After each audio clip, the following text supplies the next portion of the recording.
Carol, for that generous, he said it's a bit low or something or other, that he would say, that generous introduction, Carol, thank you very much.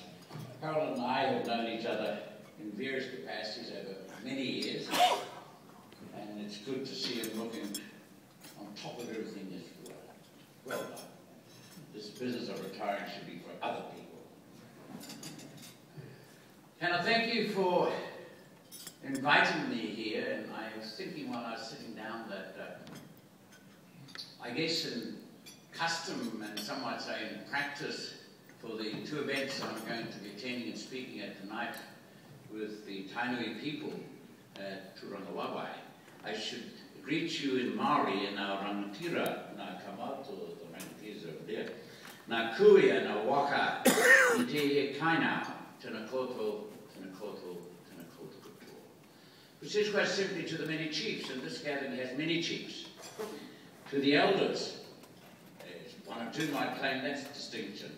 To the women, of course, there are a number, the waka, the gathering, and the home people, my greetings. And I do generously share my greetings with you because you have been generous to me and you're welcome. So I want to thank the club for the invitation to share some thoughts with you. What I intend to do, I propose to chat about a variety of topical issues and then try and answer your questions at the end. You are burdened with this, if I can put it that way, because I happen to be on the same plane as President Brian McMath. And he suggested that I speak to you. 6 months later, I have arrived. The moral of the story from my perspective is don't go on a plane with Brian. If I had spoken to you 6 months ago, I'm certain I would have covered different issues than I will now cover. So much has changed and is changing in New Zealand and around the world. And even as I pulled up here, they were reporting on the Savings Committee Commission gathering who were reporting today, and the only thing I heard didn't fill me with great joy because they should have recommended that KiwiSaver be compulsory, and they still have some complicated formula. But that said, the change said, I will argue that some of the events that underlie the current turmoil are not new, be they in the financial sector, in politics, at home and abroad.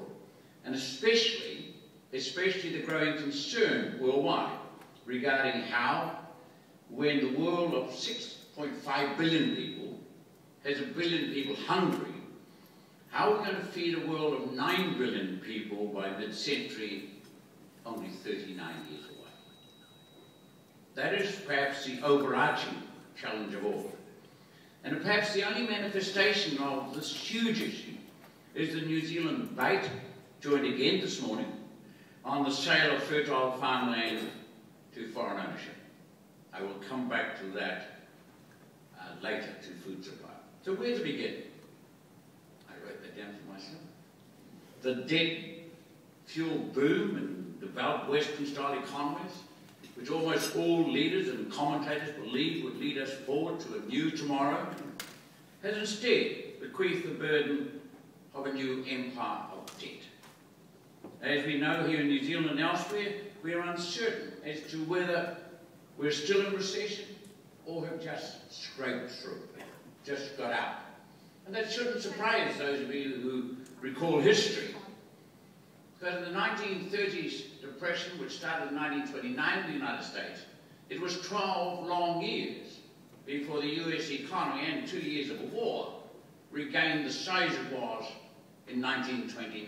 That didn't happen until 1941. We've had a somewhat fairy tale view in the world and commentators of recent times. We could resolve it all very quickly and we'll all be back to normal like tomorrow.